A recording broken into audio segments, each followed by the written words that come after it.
Meg is a graphic and web designer working with small businesses, corporate and nonprofit clients. I speak to Meg at least once most months, so I knew she'd be a great guest to have on the podcast. She was also a great guest to have as my first interview in a while to get me back in the groove. I hope you enjoy this conversation about going from freelance to working under a refined brand, honing how you can present your services, and how she markets her business to local and domestic clients while still showing some personality. Welcome to the Digital Hive Podcast, where we talk all things digital marketing for small businesses. I'm Emma, a marketing strategist and coach, serving clients here in New Zealand and abroad with their marketing strategy, outsourcing, or coaching to meet them where they are in their business and marketing potential to build a sustainable and holistic marketing presence. Welcome to the podcast, Meg. It's so good to have you. Thank you so much. I'm excited to be here. Excited, actually. Scared and excited. Nervous excited. I like it. So kick us off. Tell us about what you do, who you are, what your business is. Yeah, so I live in Colorado Springs.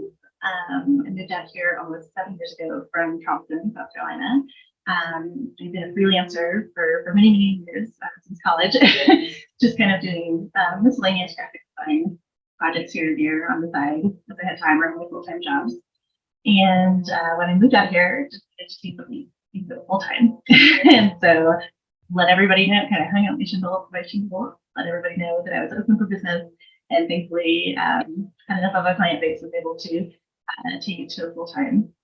And that was pretty easily. So that was wonderful. And in 2020, decided to make another shift from freelancing full time to actually operating under a business name, Squarespace Circle, which has since then grown into a small boutique studio where we deliver branding and Squarespace website design along with graphic design services for our existing clients. We have a small little team now, and we're having a lot of fun with it. Awesome. Why don't we start there with how you switched from freelance to having the brand US design? Why don't you tell us a little bit about like your reasoning as to why you wanted to change it and a little bit about the story of kind of how it came about? Because it's a whole process when you do stuff like that. It sure is. It was a big undertaking and something that had been on my mind for a long time prior to making that switch. I think during the pandemic, a lot of people had a lot of extra time on my hands to really do some deep thinking and planning that I didn't really have before when I was kind of go with client work. And I think we've heard the idea a lot in communities like we're part of the Being Boss community. They talk about the idea of going from a freelancer to business owner mindset. There's another podcast I love called Freelance Defender. You know, the same name. And when I actually had some time to sit and reevaluate the business, I kind of felt like I was on a plateau as a freelancer and had kind of extended my personal network as far as it was going to go. And I haven't done any formal marketing at that point. And I saw so many practical benefits to setting things up as its own business entity that felt a little bit separate from me. It felt easier to bring in subcontractors, have a team.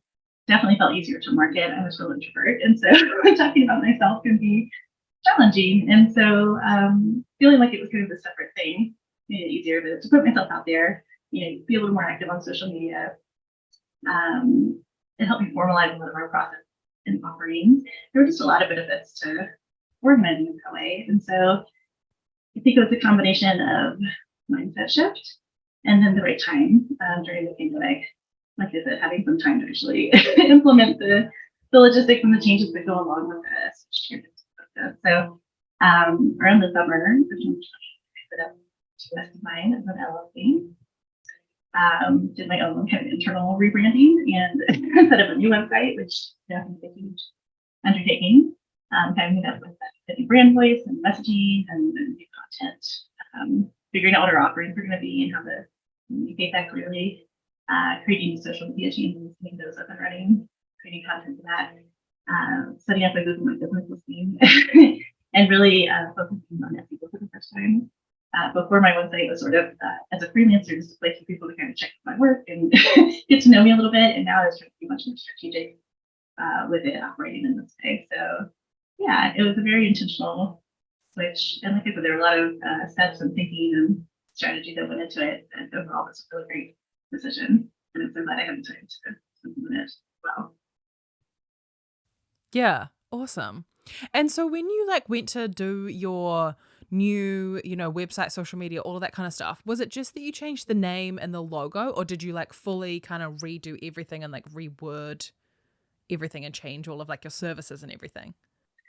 Everything. Yeah. It was such a good opportunity to really take a hard look. I felt like everything grew very organically as a freelancer. So much of it was people that I knew in real life, friends and family or friends of a friend, people I had worked with in the past. Maybe they went on to a new company and needed a contractor. There was always some kind of personal connection when I was working with people as a freelancer and positioning myself as a business. I realized that I could reach new people who maybe didn't know me as a person or an employee. And I had to be able to put my best foot forward and very concisely show them, what we could do, what our services were, how we could work together, and try to build that trust and understanding. So that definitely required a big overhaul, especially in the website, really, focusing my messaging, getting really clear about what we wanted to offer and sort of the funnel to go through when we work together. So I wouldn't say our services necessarily changed, but the containers that we offer them in are a lot different now. Yeah. Like as a freelancer, I felt like I approached every project as a one-off kind of thing. And so somebody would want a website and it was kind of going through and trying to individually figure out what the quote was going to be like, and then the project plan and the timeline, like it all kind of fluctuated depending on the client, depending on what they were asking for. And now that I've done enough of these, it's easy to see the similarities and where most people that we work with fall. So now we have very clear packages. Most people tend to fall within one of them more or less. We have some flexible add-ons that we can add to it. And so instead of the feeling that we're recreating each time, it's much more streamlined and it's much easier to flip a project. It's much easier to deliver the work because we have some really clear processes and templates, and even on the back end responsibilities. Like I have a design assistant, I have developers who sometimes step in, or other subcontractors that we work with.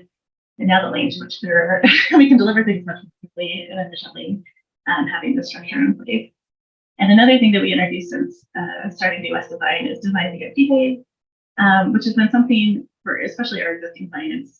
After we've done the brand and the website, generally they need miscellaneous marketing materials, graphic design pieces. If they're going to an event, maybe they need a great looking booth, with some different collateral to hand out, and swag or something like that. So we can do like a design VIP day and just really focus on one client, knock out their to-do list. I've done this long enough.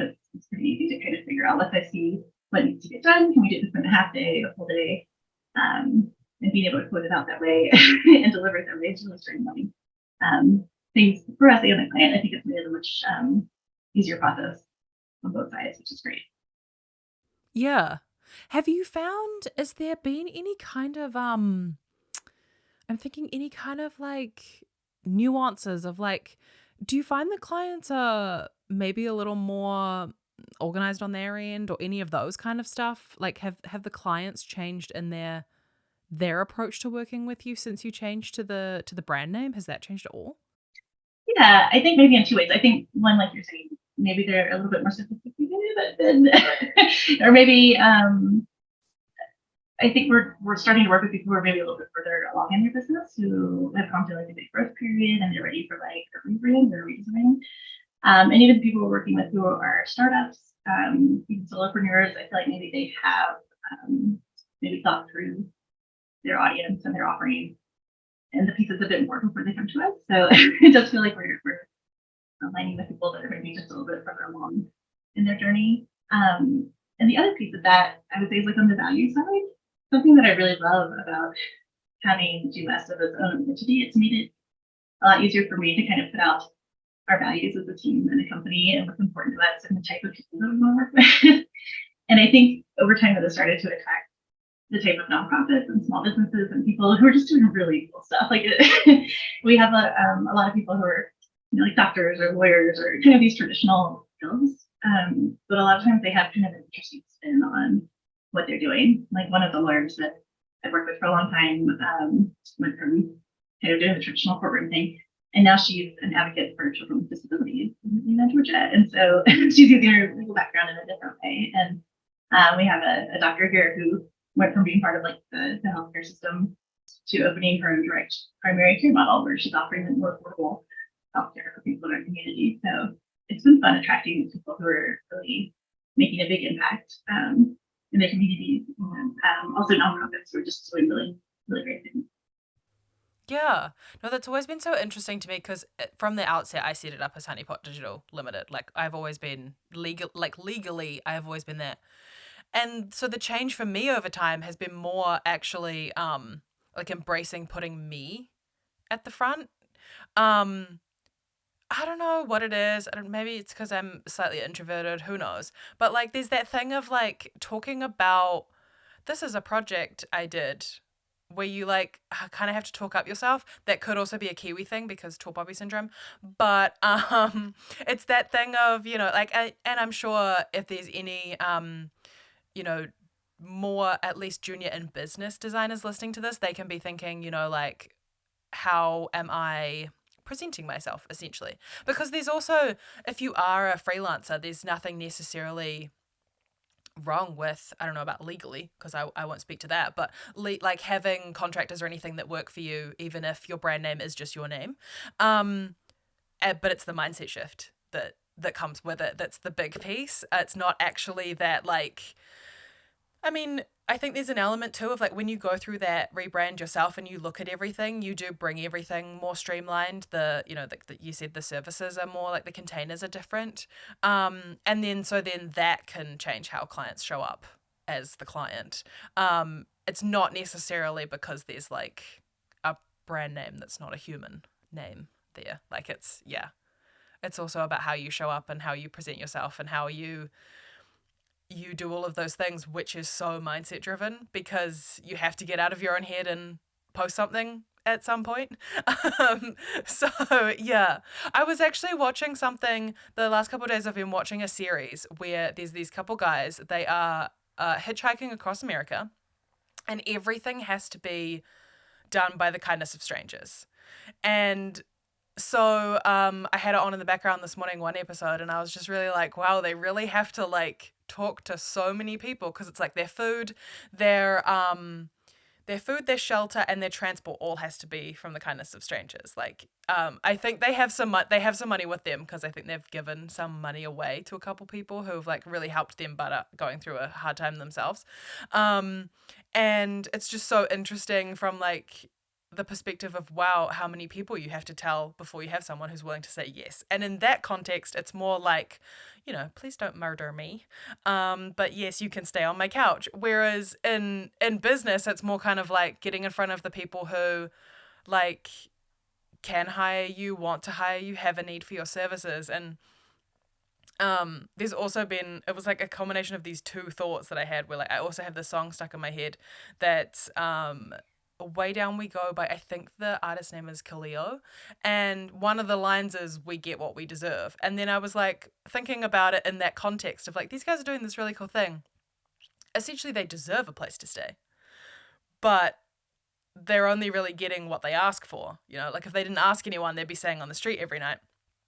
And then it just, because I guess probably because we're having this talk now, but also my mind always goes to marketing, of how like telling people is the marketing and the ask is the sales, essentially. And so in some businesses, that ask is done via their website or like maybe mentioning a service every so often. But, you know, not all businesses are big enough to have like an actual salesperson who goes out and gets like cold outreach, whatever. But it's that thing of, so much of that is mindset driven because you have to have the confidence to go and ask and also to tell people about your story. Like these guys are saying, you know, we left Boston and then people are like, oh, whoa, and you've already gotten here and all of that kind of stuff. Like telling the story rather than just walking up to people and being like, can we stay at your house tonight? It's like you also have to tell the story of the thing. And every time, because of course they're vlogging the whole thing, but they've kept in all of the bits of them freaking out of like, okay, and we're going to go up to this house. Okay. And they're just like willing themselves to do it. And it's kind of that thing of like, okay, so then if we take that scenario to business, it's kind of like, okay, so how could I set myself up so that I am confident to do those things? And it doesn't always have to be something expensive or buying a whole bunch of fancy equipment or whatever. It's just about like, okay, how could I position myself in such a way that I feel confident saying these things about myself? Because I know there's people out there who can basically have the confidence to bowl up to anyone and say anything, even if it's not true. But I'm not one of those people. So it's getting that thing of like, how can I position this in the right way? And sometimes that rebrand is the thing that you need, even if it's not changing the name. It's just a new like look, because that's important as well. Absolutely. And in my case, it was the catalyst that really pushed me into marketing. There's that no like and trust factor that I feel like I was getting naturally through referrals and word of mouth. But I knew I was never going to grow beyond that without putting myself out there. And, maybe it's my personality, like I said, I'm an introvert. Somehow having this as a separate entity, it's just become a vehicle that made it much easier to do marketing, to talk about who we are, who we serve, how we can help people. It's just made it a lot easier. And like you said, it's not always a thing, spending a gazillion dollars on advertising. Sometimes in my case, I spent a lot of baby steps with marketing. Even asking our current clients for referrals and repeat business.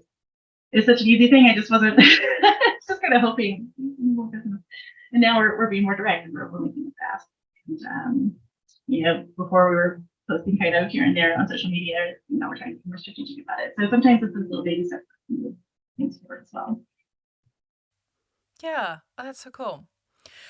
So I'm wondering then, when it came to crafting your website that you have now, what did you prioritize and what did you change? How did you kind of approach it differently?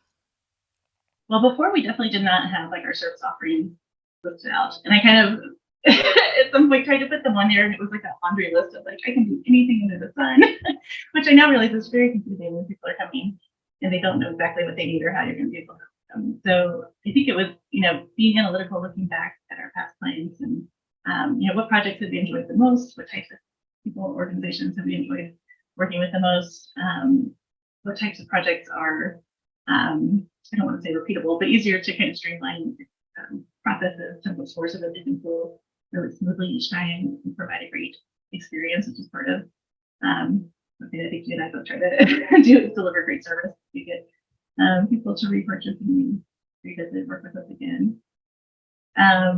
So I think it was, figuring out kind of behind the scenes how we wanted to organize everything and then how to best present that. So for me, the services page has become like a first on our our website where we work on sort of the entry points to working together, which are engagement spending and website design, and then the different packages we have within that, making sure to highlight our work and who we want to work with. And just we're very clear about pricing as well. Just trying to be as transparent and clear so that people can kind of self-select too. I feel like as a freelancer, I had people coming to me that were sometimes tire kickers, just kind of looking for a price. Maybe their budget was way off from what I could work with them. And so this has really gotten rid of some of the inquiries and really helped bring the right people to us who are a good match. Yeah, no, that makes total sense. And also in the way of like, it's not necessarily that you're niching into some super niche category of type of business. It's just that you're saying like, these are the services we offer. Like, yeah, you could do all kinds of different things, but these are the services that we offer. And therefore, if you're the right fit for those, you're the right fit for us, and taking it from there. But also ending up with not having a whole bunch of discovery calls that don't really lead anywhere because you haven't been as transparent.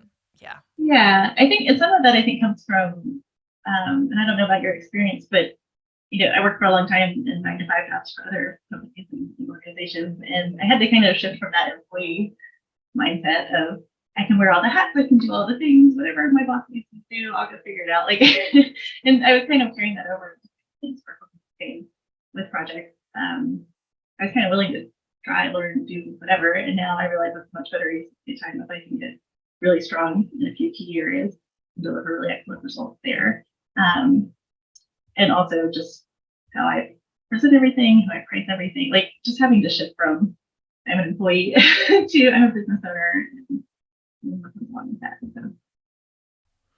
Yeah. And also that middle step of like, I don't know if you ever went through the stage of freelance where it's kind of like, I'll take any project and I'll just work it out on an hourly basis. But then you end up spending a lot of admin time just figuring out sometimes what the process is and how long things take, because we all have that thing of like, oh yeah, that'll take about 4 hours. And then it takes 8, but you can't go back to the client and say 8 because you already said 4. Like all of those kind of things.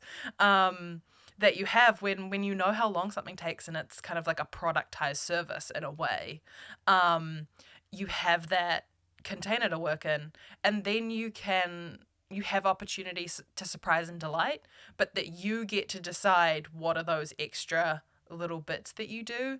I have heard of different web designers that we've talked to in the Being Boss community, which is where we met, and we have the designer meetup every month if anyone wants to come join us. It's on the Clubhouse tier. But how they will have a few things. They have this list of like 10 things that they will often include in a project, but that they don't actually list them in the included items because each client wants a few different ones of each, or that they just kind of like suit the design differently. So then they decide to add them on rather than it being part of the default package, which then also gives them the room to be, when the client wants to maybe massively expand on that feature, like say they're doing custom illustrations for different pages and the client starts asking for lots of them everywhere on the site, that they can either recommend that they are more unique when they're not everywhere, but also say that would be, outside the scope, but that you're able to do those extra little bits and bobs, and that it's all dependent on how much time you have. Like some clients need more hand-holding in the getting the content to you and writing the content and getting all of that stuff prepped, because sometimes you have to design the page with no text in it and then kind of recommend what goes in the page. And like that's the extra time thing that client gets. And then there are other clients that, maybe need extra things on a form, and you get to make that decision rather than it being like an itemized thing on your sales page. That's just kind of a little confusing, because also clients are like, I don't know what I need. Like you get deep into the weeds before the client realizes what they need. So yeah, it allows you a bit more flexibility on your end rather than it being like, here are my 22 different options. I know, yeah, exactly. I felt kind of stingy almost doing hourly billing for everything, and having to just market so closely for every project. And I feel like something I learned early on is I want to be generous with my time, and I try to price our projects in a way that is still a great value and affordable for clients, but where we have that wiggle room, like you said. Where we can surprise and delight, or if the project needs to be extended in a small way, we can accommodate that. And so, yeah, I think that's a really important thing to build in. And it's something that I think comes with experience. Obviously, the more we do this, the more you learn about where you need those extra cushions and how to build them. Yeah, especially like when you're first starting out, it can, or you're dealing with certain types of clients, as you can go, okay, well, that was the outlier this time. And that was an outlier, and then you slowly start to realize that everyone kind of has a slight thing, or that something will come up, and then if something doesn't come up, you can always offer them something extra to kind of be like, well, we have a couple of hours in this wiggle room, would you like this or this, if you want to. Rather than having it like, we only work on this website for X amount of hours, and therefore if we go over by 2 hours because of whatever reason, we're now not, profitable or whatever, like that super small margins that then becomes problematic. I've actually seen a couple companies shut down. I realized last night that Book Depository has shut down, which is like a lot of Kiwis use to get books, because just like books that aren't available in New Zealand kind of thing, like they're not distributed here, plus free shipping. And they were owned by Amazon. They got bought out by Amazon quite a while ago, but of course they were obviously operating at very small margins, and so it is no more. So it's that thing of seeing what else is happening out in the market and kind of just like applying it as well, of going like, okay, well, we don't want to end up in that situation. Yeah, there's an element of like protecting yourself in a way, and which also protects the client, because it means that you will be able to fulfill the project in a timely manner, because while you've set aside time to work on their project, you've actually set out enough time so that you're not then trying to fit it in. elsewhere. All of those things that come with experience. And then I guess the thing is, like, you work with your clients on going after their website project or their branding project. And so that's when you can pick up the extra bits.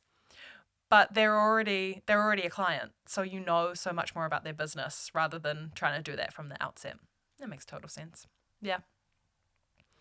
So I'm wondering then, how much of your business now is like a breakdown of new clients that have just like found you on the internet versus like referrals, if you kind of know much about that information? Yeah, so I actually looked this up not too long ago. About a third of our clients this year are new clients. Cool. About 10 out of 30, so about a third, yeah. And I feel like, and we talked about this a little bit in other conversations, it feels like a little bit of a shift this year in the types of things that we're seeing. I don't know if all the recession talk can sort of influence type of spending behavior, but it feels like we're getting fewer maybe people who are just starting out and wondering if maybe they're deciding to go the DIY route and trying to save a little bit of money at this point. And it seems like we're getting a lot of resistance from our more established businesses who are just being able to investing in marketing, and now's a great time to update their website and revisit their ability and really double down on their efforts to get themselves out there and drum up business this year. So it's a little bit of a shift in the types of projects we're seeing, but I don't think that's honestly the standard. Yeah. And I think too with sometimes it's not necessarily a recession that changes it. Sometimes it can be like like obviously in the pandemic we had certain product shortages just because wherever those products came from were in lockdown, so the thing wasn't getting made. And so, like builders got to a point where they had all of these projects and people were investing in their houses and getting renovations done because they couldn't travel or whatever else they would have normally spent the money on that year. But the builders actually couldn't finish the job because they didn't have walls, which is pretty important. So sometimes that can change things of like, it's not necessarily a recession or something to do with the banks or whatever. Sometimes it's just that like rebrands have been a hot topic, or getting your web design professionally done is a hot topic, or that one of the softwares has launched a whole new thing. Squarespace changes to 7.1 or Shopify launches Shopify 2.0, and all of a sudden people want to upgrade those templates where that has become a much more technical system than it maybe was a couple of years ago. And so there's always those kind of things coming up. And so there's an element of riding the wave, but that your marketing can help you do that, and your website can help you do that in SEO and things like that as well. Yeah, definitely. So yeah, you've got a lot more repeat customers at the moment. You're kind of saying is, yeah, rather than new people coming in with the big projects, anyways. Yeah, but I think a lot of the established businesses that we're seeing, they're still doing really well. They're just realizing that's design work to be precious. We're just seeing a lot more of those types of projects instead of for first time. The thing about like loyalty and advocacy that I kind of really like to think about in terms of marketing is loyalty is kind of like the customers that stick around and the repeat purchase, which not all businesses have an opportunity for someone to stick around because of what they offer.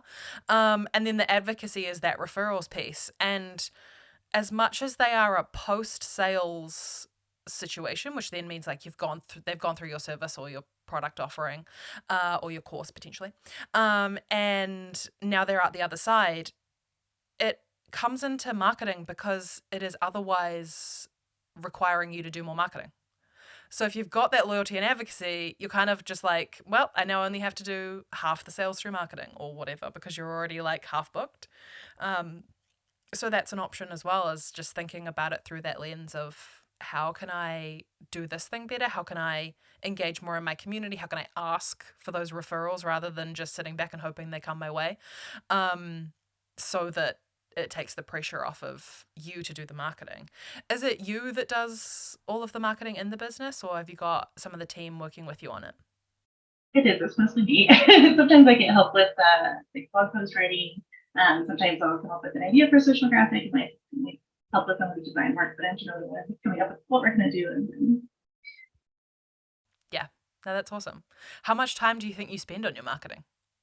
Oh my goodness. It's so hard to put like a number on it. I think for me, it kind of comes in season. So at the end of each year, I definitely spend a lot of time in December of every year because it tends to slow down a little bit with client work. To use that time to really dive deep into analytics and look back at like even like our inquiries and contact forms, where people are coming from, which ones are converting, what kind of projects have been the most popular, certain sources are turning into certain types of projects. So just really kind of looking back and seeing what's working well, what's not, what do we want to shift, where do we want to invest for the year ahead, and coming up with a plan to implement that.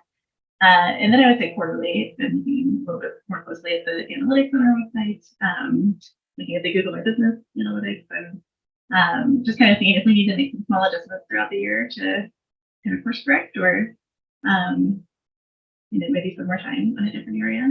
And then even weekly, I think there's sort of the ongoing marketing tasks that kind of just a part of the business, right? Like with every project, there's certain things that are baked into every project. So at the end of them, we're always asking for a Google review. We're asking for the referrals and the repeat work. We're always having ongoing discovery calls with new clients, maybe coffee chats or meetings with our existing clients to talk about the project. Responding to emails, interacting with people on social media, improving content on the site or posting blog posts. So I see that as kind of just like ongoing, maybe a couple hours a week, things that you do to kind of keep working, working for you throughout the year. And then those sort of times where you're really going in and diving deep and looking at the analytics and making some bigger decisions and investments. Yeah. Yeah, it's that thing of, I like to think of the stuff that's ongoing as like the marketing maintenance list, which is like the showing up to networking, the booking calls, the having the coffee chats, the updating social media. And more often than not, like blog posts and email kind of get woven into that. And then you have your projects of like web design, SEO. Maybe you go through a phase of really working on blog posts or really updating your Pinterest or things like that are more like project based. But everything else is kind of like the marketing maintenance list that you have to keep up with. But yeah, I like that of like incorporating the project pieces in with the project rather than every 3 months being like, oh, we haven't had any Google reviews for a while, I should ask. Like it's when it's fresh in people's mind and they're super excited about it, asking them then and there. Yeah, just like baking it into the system so that it is always happening. Yeah. Exactly. And it's easier. You're right. It helps you remember the steps each time around. It becomes a little bit more automatic and it's part of your day-to-day operation. Yeah. It can also take the emotional part out of it in terms of like the introversion of asking as well, as it's like, well, it's the natural time to ask now. And this is how I ask people. And it's worked really well before. So let's just do it. Yeah. Like I was saying, we come up with different templates and to help smooth out the process for these different projects. And that's part of it is our wrap-up email and having like the links are already in there, the ask is already in there. Like I go in and customize it for each client, but the different pieces are kind of baked in as part of the process, so it makes it much easier each time to move that. Yeah, rather than reinventing the wheel every time of like, how do I make this look? Right, and where's the link to my Google review? Like, just not having to find. Yeah, exactly. Like, yeah, sourcing all of the bits and pieces instead of having that like essentially a standard operating procedure for how you do it.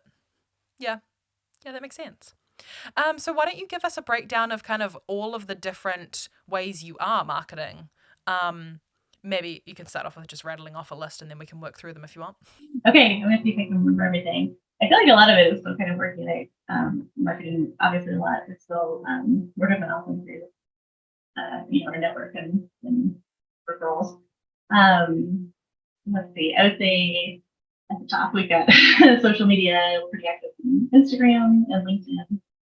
Still have a lot of contacts and people used to work on there and former clients. It's great to share news in kind of two different spaces, that way. We're listed in directories, like email-owned businesses. One specific for dairy, maybe two others that are promoting businesses. Let's see, the website I consider a marketing tool that we're constantly the language, make any adjustments there. We're trying to always add more resources, more blog posts, more content current and doing well from an SEO perspective. let's see, the Google My Business listing. I'm always trying to go in there too and getting images now, so trying to show more recent work, descriptions, and make sure that that is keeping people happy and showing like our latest, quality of work and what we're up to. What else? I think, through these different channels, a lot of, copycats and discovery calls and things, just meeting people and hearing about their projects and getting help with a lot of networking with other designers, even people in the industry. I've gotten quite a few projects that way, which has been awesome to be able to like refer work to each other when we have overflow. But it's really busy and you have to big trust that we'll do a great job and great things with those partnerships as a way to refer work back and forth. I can think if there's anything else. Did we talk about email?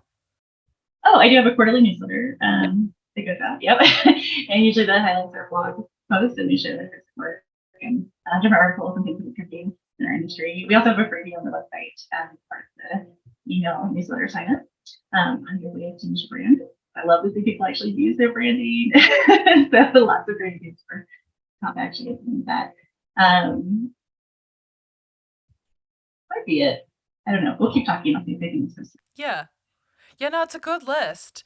I wonder then if you want to tell me a little bit about how you approach social media. Are you like trying to jump on trends, or is it more just like kind of curating a portfolio that, because essentially naturally people will, even if they don't find you on social media, they'll kind of, I find especially in the brand design and website design space, they'll actually check out your Instagram as kind of like an extra step of checking it out, which there's an element of social proof of like, are people engaging with your post? But there's also like, oh, I like that design.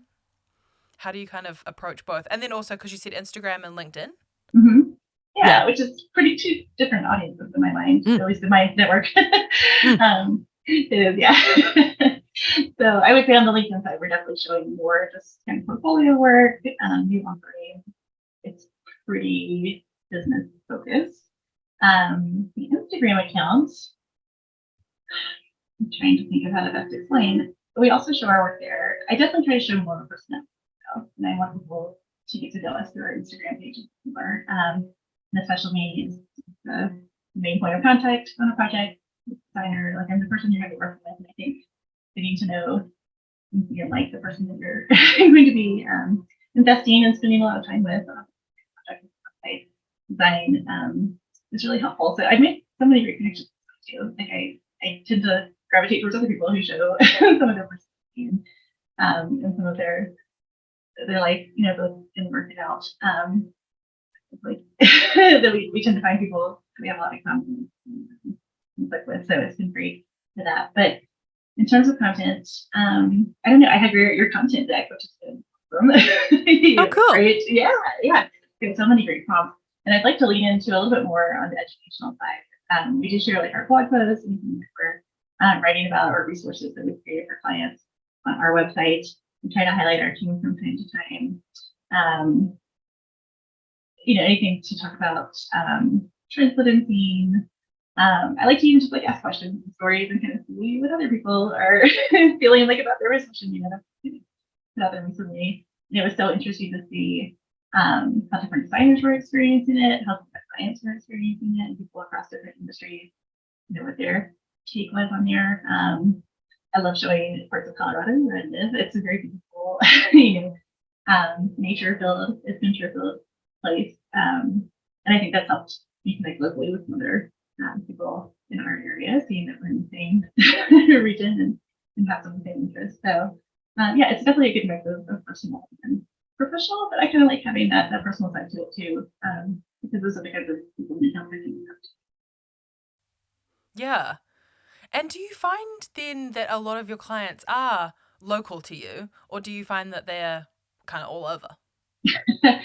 So they're still pretty all over. We work with people right now all over the US. I would say when I was freelancing, especially when I first started, it was very local. So I lived in like my personal network, and since moving out here, and since starting to do US design and really actively marketing, we've actually opened up a lot more local traffic, and the referral network is kind of spread in this organic way, like across the country. Like we've had people refer us to somebody who's in a different city. So everything can be done virtually now, so it's great having people from all over. But I think moving here, really spending some time on marketing has helped us get more visible in the local marketplace.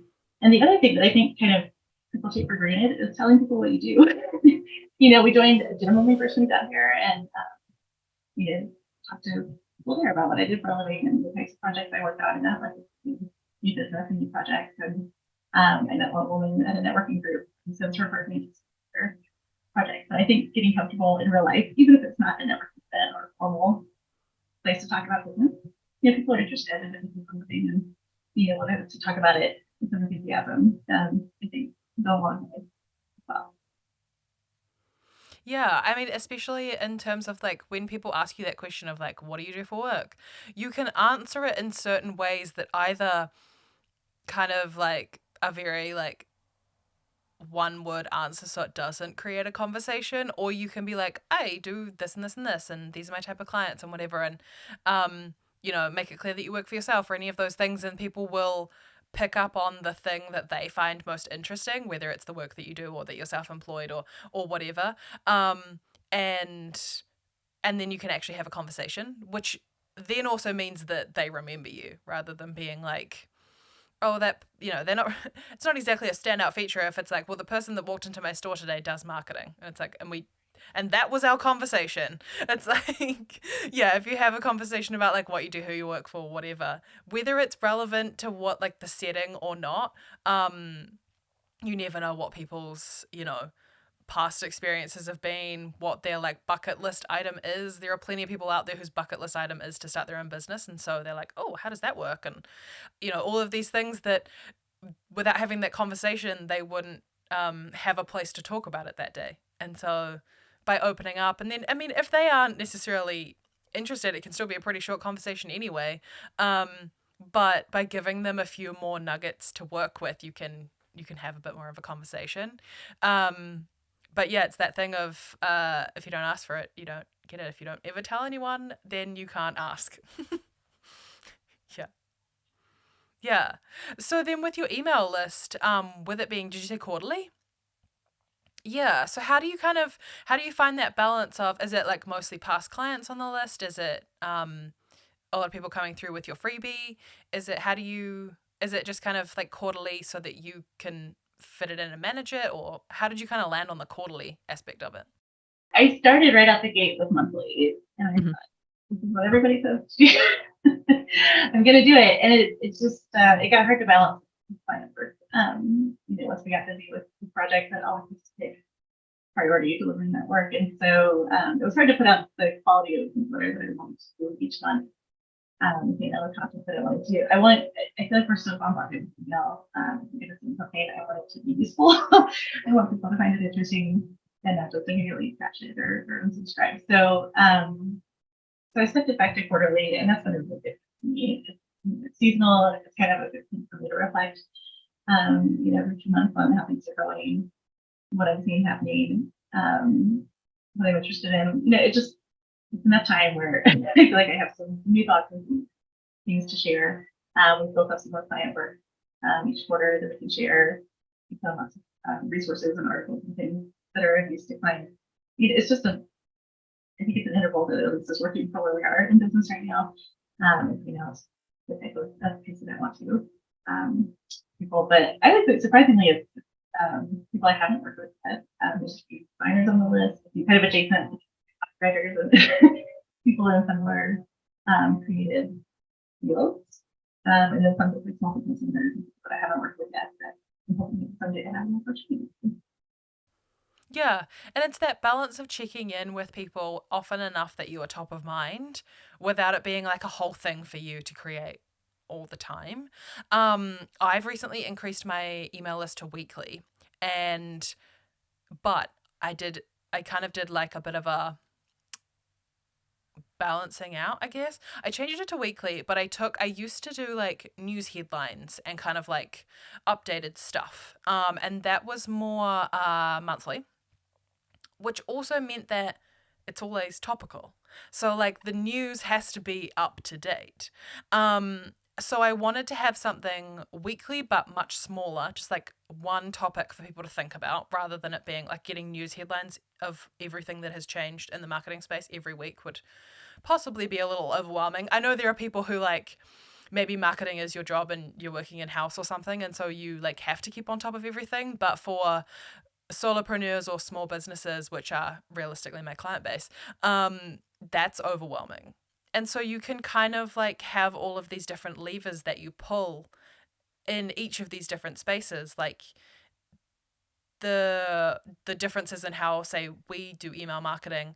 There are hundreds of different ways that you can have an email list, and you don't have to do it like the way that someone told you to.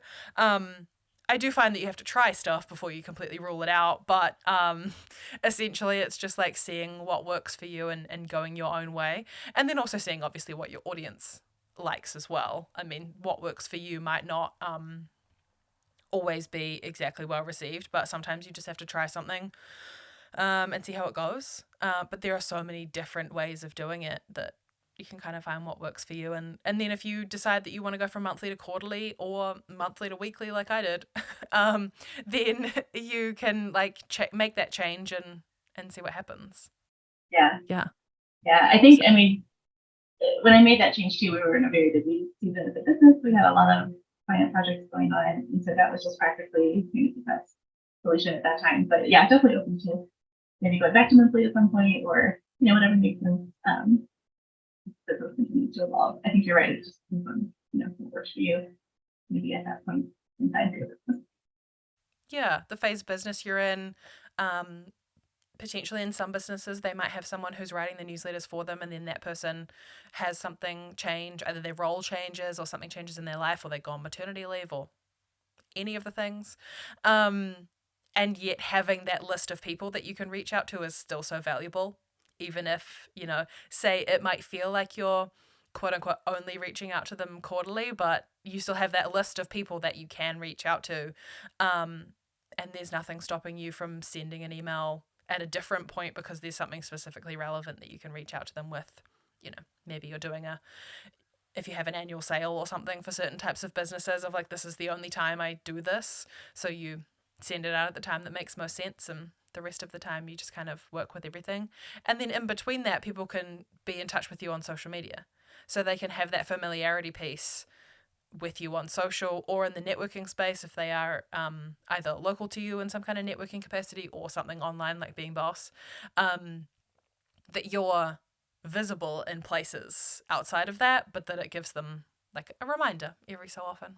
Yeah, I think most of the people on our list also follow on Instagram, so they're getting a little bit, more regularly there, and then our newsletter is a little bit deep dive, and a lot of times people hit reply to, and it results in a conversation. So it's just, it's gonna be a great tool for sure. Yeah, there's nothing more exciting when someone replies to your email list. Yeah, I love it. This was awesome, thank you. And you're like, yes. Yeah, or they have an opinion about something. It's just a great conversation. Yeah, it's so awesome. And then how do you balance networking? Like, obviously there's an element of like online, you can just turn on Zoom and join the call.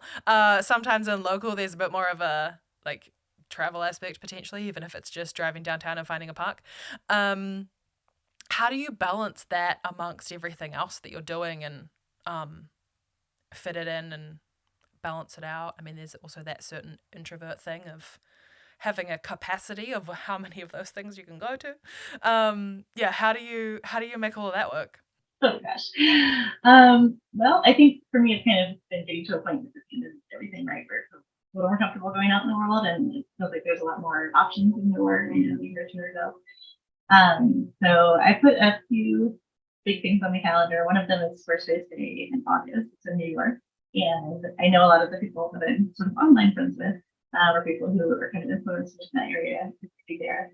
And I'm just so excited to like see people in real life and actually have some real conversations and hear some great talk. So that's a big one that I'm looking forward to. And then I've just been looking more locally to find some more casual kind of get-togethers. I live pretty close to Denver, where they have some events that are specific to the small business and creative businesses. And so I try to kind of space them out because I do have a capacity for sure as an introvert with how much I can handle. But I especially like if it's kind of coupled with a learning opportunity, or there's some sort of topic or purpose versus like a straight happy hour, traditional networking environment. So I tend to look at it like that. But yeah, I'm definitely trying to get a little more offline and this year. And so far it's been good. I realized now I'm starting to see people again. Yeah. Awesome. Yeah. I find with networking, sometimes it helps to have that mix of like, like the Squarespace conference is obviously more like niche in that space. And then the Denver things can be more, or the local things can be more small business, creative business. Oftentimes I hear people talk about networking and they're like, oh, well, I tried this one event and I didn't really like it. It wasn't really for me. So then they just didn't try anything else. And, there are things that, depending on either like whether they have an agenda or a topic, that they're kind of a bit more niche, that gives you talking points to go up to people with and have conversations like, you've all just left a talk, so you can talk about the talk. And that also there will always be those different networking groups that are more like sales based. Like there are ones out there like, do you guys have BNI in America? We do, yeah. Yeah. So that one's more, I believe they meet weekly in New Zealand, and there's sort of a certain level of expectation that you do refer within the group, but there's also like that way there's only one person in your type of service offering in each group, which is beneficial in that way. But it also doesn't seem like it's that common to like change groups that often. So I don't know how that works. But then there are other groups that are more like that one is conversation focused with sometimes some speakers, but then that certain level of expectation that you're there to make referrals and also potentially hire the people in the group. Obviously not like massive pressure, but there's just a certain kind of expectation that everyone is showing up as a service offerer or some kind of business owner, or they're representing their business that they work in. And then there are other types of ones that are more, you go for a talk and they have the happy hour bit before, and sometimes the culture, not necessarily based on who's running it, but who shows up. They are the introduce themselves, tell you what they do, kind of hand you a business card, and then walk away kind of types of networking where you're like, this is kind of like, I don't feel like I really made any kind of connection with you. And so you can kind of like move around the different things, have a blend if you have the time, but also just like, yeah, finding what works for you. Sometimes also you'll go to like conferences or things like that, summits, kind of in-person day things, and like I've been to some in the past where you go along because the marketing and who's talking kind of makes you think that it's going to be people who are like a few years into business, but then the ticket price has meant that there's actually a lot of like university students or people who some people who have a side hustle, but then some people who are like thinking about having a side hustle. And so then it's like you really are going for the talks and meeting a few of the people, but just knowing that a large proportion of the people there will have businesses in the future, but not right now. So it's more of a like building your community rather than it is networking for sales. And sometimes it's just having that expectation going in of like, what type of event is this? So that you know how to show up and you know what your expectations are, so that you aren't let down at the end, but that maybe you meet someone, and that's a perk. I think it takes some trial and error for sure. When I worked, my different full-time jobs of the communications design person, I often had sent on behalf of the company to these networking events, and I never really understood them because there was a lot of just like a handshake as part of then the person goes away and you never see them again and no real connection. I never really understood those types of events, and I have found here locally, like you said, there's some that are kind of for maybe like a stay-at-home mom who's starting like small on the side, or even like an email him type business, or just someone in the very, very early stages who have an idea or haven't taken it very far yet. I think those things are like this for you, or the really low cost events, or maybe you're at a university that. And so I have tried several, and I think it's finding people who are at a similar stage of business and also being willing to invest in a higher quality event. Like I said, I'm happy to go to a workshop or a talk and pay admission to hear a great speaker and also meet some people who are in a similar stage of business to me who are doing beneficial in terms of networking. Yeah. And even then when you were talking, I kind of had a thought of like, depending on what type of business you have as to what kind of service you're offering, that can change what stage of business you want people to be in. I can imagine like potentially like a higher priced lawyer or like they might be thinking, well, we want people to be a bit further along unless we have this like business set up mini service kind of thing that's affordable for people. Then you want to catch people before they set up all their legal stuff. When you work in branding, unless you specialize in rebranding, you kind of want to be around people who are maybe getting started, but they're at the point where they've figured out what their offer is and kind of like refined what their business name is potentially, rather than like, I have an idea and $20. So it's that thing of, as well as like figuring out where in their stage of business is best for people to connect. And then sometimes, just looking at it like it's a long game of like, well, I'm going to meet lots of people at this. I can keep in touch with them, build that like friendship, more like professional friendship, I guess, potentially, depending on like how your personalities fit. But then that way in the future, potentially, they might either refer someone to me or be a customer themselves, and just kind of, that perfect mix of all of the different balances and the different types of events that you like. I also think online events have really helped me as an introvert to kind of see how networking can be done through helping people.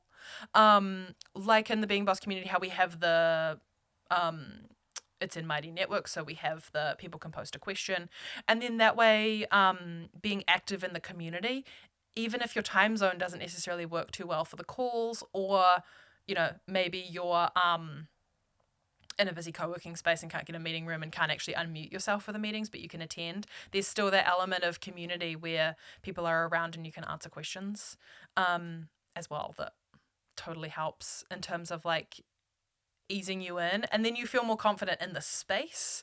And so then when you show up to the Monday meetup and the scenario of being boss or whatever, you feel more part of it than you might have otherwise, which then makes you more confident to ask a question or whatever. I think there's a general idea too, you kind of get what you put in, right? So I think if you're willing to invest some time getting to know other people in the group, offering help where you can, or advice, you're going to definitely get more out of the group in return. And to your point about timing, I definitely made connections in both real world events and meeting people online where maybe you just look at the right time, but then 6 months later a project comes along where I really need somebody, a copywriter or somebody who specializes in a specific area that we don't, and then I'm so happy that I have them. Okay. And it's like you said, it's important to keep them warm, either like on social media or in groups for different business owners, kind of keep top of mind. It's so helpful for that. Yeah, totally. So when it comes to SEO and like Google My Business and things, how are you managing it? It kind of sounds like you're checking in on Google My Business every so often, and obviously you spent a decent amount of time on your SEO when you built your website originally. How are you kind of maintaining that over time? You can update the profile on Google My Business regularly, which I think helps. They send you analytics each month in an email, so you can see how many people, if you're coming up in search results, how many people have come through and visited the website, so you can kind of see how well the listing is performing. I think that it helps with your results with Google search results as well. I would imagine there's the Google like that. So I think having that in your profile, I think it's helped. I've seen from when we first set up the Do-List Design website in the very beginning, kind of planting all these little SEO seeds, and I think over the last few years, we're starting to see them result in actual inquiries and finding us and returning it to clients. And part of that, I think, is through the Google My Business listing. And I always avoided it as a freelancer. I thought you had to have like an exact address on there. I didn't want people coming to my home office. And now I see you can do like a geographical area. And so I have the whole city that I live in, which I think has helped some with local traffic too. I've noticed more local inquiries coming from that source. So I think it's a great way to highlight your presence locally and also help get some more traffic to your website and so it's a great tool for us. Yeah, I think Google My Business definitely has a certain lean towards local, but ultimately, when it comes to that like brand search, it's really beneficial because people can see that you are, there's a certain like legitimacy that it adds. Especially if like, you've got your website and potentially a appointment link or a phone number, some projects in the images section and some reviews, then it kind of goes, okay, these people are legit, they exist. And also then you can look at the reviews and see like the kind of like transformations and things like that the business has had, kind of checking them out. And so it has a little more to it than just the like finding your local mechanic situation, which was I think originally how it was kind of like marketed, was that it was really local.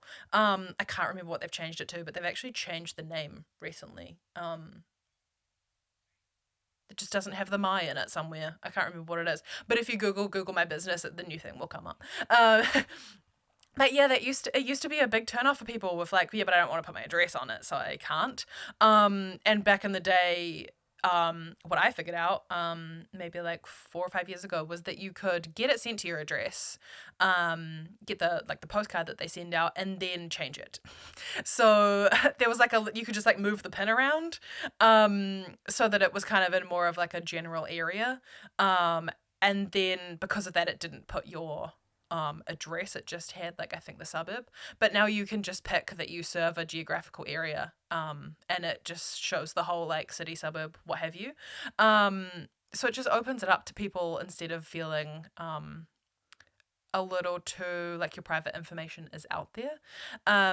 Yeah, but it definitely does help with search, and the biggest search matching outside of your own name is from the descriptions.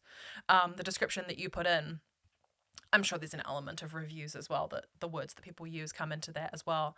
And then having those reviews helps you rank. And Google My Business has that map feature of like for that local situation. When people are looking for a certain geographical area, that it definitely comes up. But it certainly helps. And then with your SEO, have you gone towards the like putting Colorado Springs in a few pages, or have you just kind of gone, they'll figure out I'm in Colorado Springs because it's on the about page? Yeah, I feel like, I do try to sprinkle it in throughout the website, because I think between that and the business posts, if they are getting more local traffic that way, I definitely try to emphasize it on Instagram, because that's a hard part really with other local businesses. And I think some of that's in photography, some of those hashtags, those location tags, but I have noticed a big even uptick since we started the account. I think guys are more connecting with the people in the same area. So yeah, there's different ways to connect, but Yeah. No, that makes sense. It's kind of that thing of like, it's a balance because you don't only serve people in Colorado Springs. So because of that, you don't want it to be too much out there, because potentially that could switch up how you rank, but also to not turn people away because they're like, well, I'm in San Diego. And it's like, well, we have the internet, so we can work with you. Yeah. Well, like we try to work with people from all over, and I mean, part of that's really fun and exciting people in different areas. So I try to be really good from all over for sure. And circling back to your point about the reviews, I forgot about that piece of the Google My Business listing. That's been great, not only for SEO, but also to have this testimonials, right? Like there are things that I pull in with our portfolio pages. We can refocus on social media. We get so much use out of that, and then it has like a permanent place to live where people stream and finding them. So that's another real happy benefit of having that profile. Yeah, especially when you think about it through the lens of getting testimonials, you can put them on your website, but you can't put them on Google for people. So they have to go to Google themselves and put them there, and then you can repurpose it on your website. And having that element kind of as that like identity check, as well as just having them do that. Obviously, it does mean you can't do one of those fill out a form and I'll make a testimonial for you situations. But you can always, if you do that, because that is a way that people create it for clients who are maybe busy or anything like that, then you can send that final testimonial to them and ask them to put it on Google. There's always ways around that thing, but it's really just incorporating those places where you can't do it for them and inviting the client to do it there so that then you can repurpose in the way that works best for you. Whether that's making social media graphics or anything like that, and repurposing it in that way, but allowing them to do the bit that technically you can't do for them. Exactly. Sweet. Well, I think it's about time we wrap it up with some quick fire. This was a really great conversation, hearing about all the different moving parts from you. But yeah, let's get into it with some quick fire. So, who inspires you in business? Ooh. I think I'm going to pick somebody locally. Her name's Lindsay Anderson, and she's the owner of Six Leaf Design in Denver, Colorado. And she's just a little bit further ahead of me in her business journey. She's somebody I really look up to. I love the way that she built her business. She has a very beautiful, distinct design style. It's very bold and colorful and just fun and energetic. And we met online and have since had coffee in the real world. And she's just a delight to meet in person and talk shop with. And has been very generous sharing how she's built her business and found the success that she has. So she's someone I really admire. Awesome. Also, what creative pursuit are you enjoying or feeling drawn to right now in your work or personal life? I think the weather is starting to turn to summer here. So we're starting to see some sunshine. It's really nice out. So I'm definitely wanting to do some more hiking in the summer out in the mountains. And in terms of like creative non-work pursuit, I got a cookbook recently. It's called Stuffed. It's like little cookie sandwiches and love to bake. And so I've been trying some recipes from that book and just spending some time doing something kind of fun for myself. Awesome. Love that. What is your favorite place on the internet right now? I still love Instagram. I think it has come down to how I've curated it though. And I think that's probably true for any platform. I like to go online inspired and happy, and I know sometimes social media can feel heavy or like a negative place, but I really make good use of that mute button and just only following accounts that are creative, inspiring. I love seeing what other creatives are doing in my industry. I love seeing artists and work that they're producing, seeing what friends and family are up to, puppies, all the good stuff. So Instagram has become my fun place because I think I've curated it in a way that the types of content that are showing up in my feed that are consistent.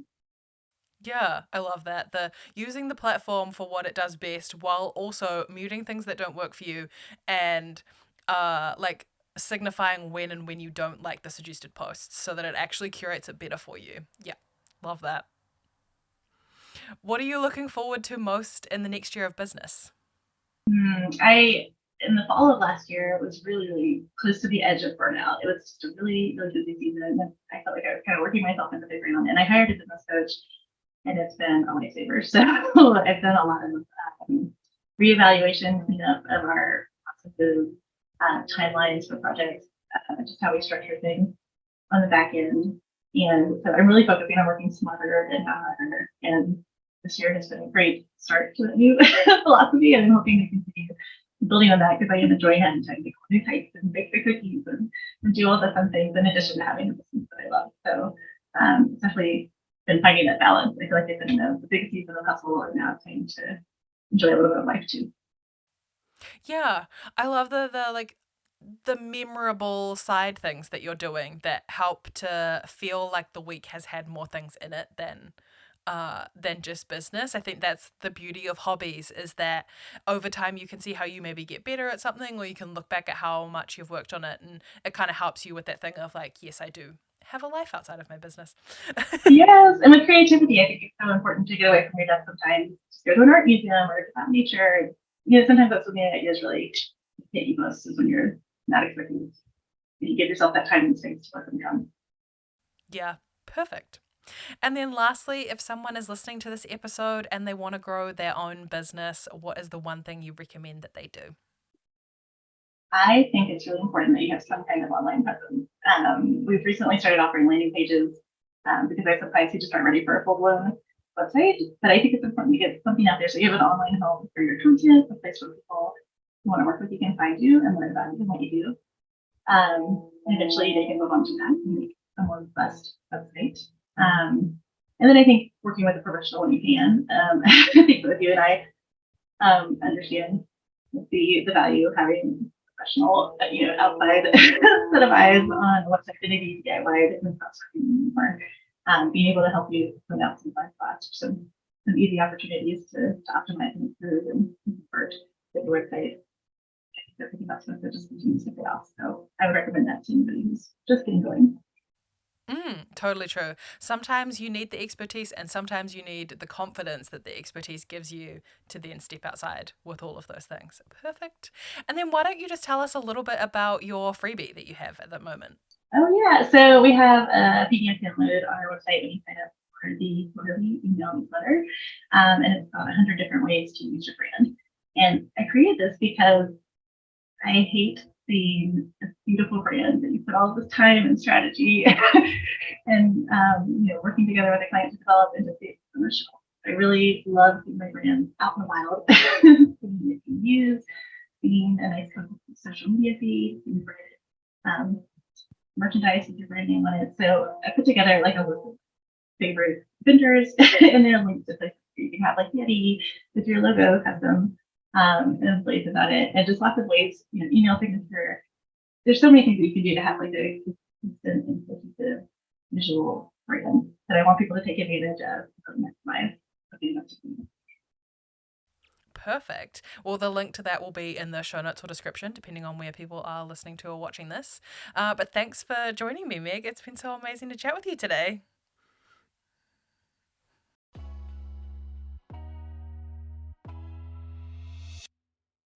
Thank you for joining me for this episode of the Digital Hive Podcast.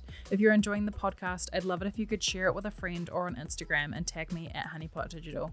To find out more about Honeypot Digital and the work I do, or to find more episodes of the podcast and handy tips for small businesses marketing online, head to honeypotdigital.com.